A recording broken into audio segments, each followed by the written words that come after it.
what do you think is like the first piece to drop? Well, Chinese history is rich with examples of how it all falls apart in a short period of time.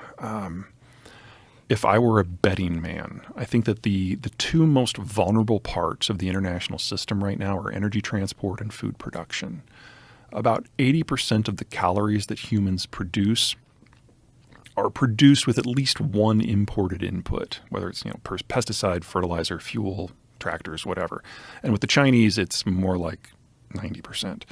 90% is imported. Yeah. Well, no, not their food is imported. The inputs. The inputs. The input strain. And 90% of the calories they produce are dependent upon a foreign support system. In the United States, it's less than 10. We produce most of what we need locally, and most of the rest comes from Canada. But you interrupt the food supply chain in any meaningful way, and China is only one of a host of countries that has some very real problems. Now, China faces the biggest one in absolute terms because of the size of their population. But with the Russians having their problems, the Russian space is the world's largest single supplier of fertilizer of all types. So we are already knee-deep in a fertilizer crisis globally. And we're seeing industrial accidents in the Russian space that are so big you can see them from orbit because, a lot of petroleum stuff explodes if it doesn't go right. And the Russian facility has been held together with duct tape and Western tech for a while now. That's all gone now. So China, being kind of the last man in line to get a lot of this stuff, is in a very vulnerable position. We're probably going to see about 1 million barrels a day of Russian crude fall offline within the next few weeks as part of the price cap that the Europeans are putting into place.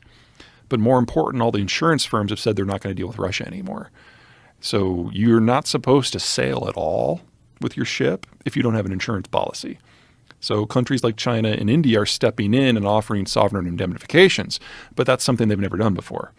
And so if there's ever a case where a ship, for whatever reason, needs to file a claim, it's going to immediately go to international arbitration because they have no method for the payout. As soon as that happens, no one's going to take an Indian insurance policy again. That's another 1 million to 2 million barrels a day that goes offline. And then all the crude that the Chinese get from eastern Siberia is from fields that the Russians never developed themselves. That was all BP. BP's gone. So we don't know how long the Russians can keep it operating, but we know it's going to go to zero. We just don't know how long it's going to take. And the Chinese are the last in line for all of this stuff.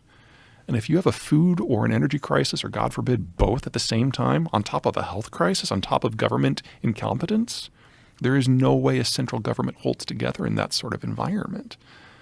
Now, like I said, Chinese history is rich with ways that can all fall apart. Oftentimes it's based on having this hyper-centralization and an incompetent leader, or incompetent leader cadre maybe is a better way to phrase that. But how it usually goes is that the North kind of falls in on itself. It falls into famine. It falls into tyranny. You get hundreds of millions of people suffering from malnutrition and then ultimately dying. The coast goes one way, the interior kind of breaks off and shatters.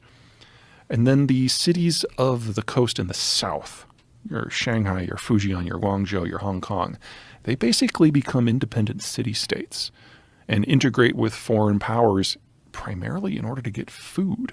And if you look back at the last 14 centuries, for almost that entire period until 1945, the city-states have been dependent upon foreigners to keep themselves alive. So we're really just reverting to a historical mean here. Now, one of the things that's really disturbing to the West is watching what's happened to Hong Kong. Sure. That Hong Kong has essentially been taken over by the CCP, and they've imposed their rule of law on people that had existed in more or less a westernized democracy. Right. Like, how do they control that? The Chinese? Yeah, I mean... Well, Hong Kong would probably be one of those cities that splits off. But for that to happen, you first have to have the northern section basically fall in on itself. As long as there are security services, these southern cities can't go their own way. But as soon as something happens to those security services and they're focused on the homeland in the north, then the southern cities are going to bolt. Now, what does China think about? Did they have an understanding of this collapse, or is it just because of Xi's power over everyone that none of this gets discussed, so there's no planning? This is one of the beautiful things about authoritarianism is they start telling stories and eventually they believe them. It happened in Russia. It's happening in China. Chinese academics as recently as 10 years ago were very, very aware of this, and it shaped government policy. They wanted to make sure that the Democrats, little d, in Hong Kong didn't get too uppity. They tried to make sure that there were people from the South on the Politburo. But as we've gotten into a more ossified and centralized decision-making system, all of the lessons of the past are going away, and it's all about central control. And they're, once again, because this is another trend that pops up in China over and over again, they're forgetting their own history. But China has always been thought of as a country, at least the narrative has always been that they plan long game. Yeah, that's a bunch of crap. Is it? Yeah, no, the Chinese are just as bad as everyone when it comes to ideological blinders and short-term decision-making. And the more isolated and concentrated the the tools of power become, the more problematic that becomes. So what is their plan on getting through what you think is a 10-year timeline for their demise? Beat the nationalist drum so that when the food and the energy run out, everyone is banding together simply because they're Han Chinese. That's it? That's as good as it's going to get because there is no trade option out of this without the United States. What do you think the world looks like in 10 years? I think we'll have a system of regional trade where you've got certain regional powers who have actually benefit from the environment. So one of the fun things about the United States is that we've got more navigable waterways than everyone else in the world put together, about 13,000 miles. And it's about 1/10 the cost to move things by water as it is to move it by truck.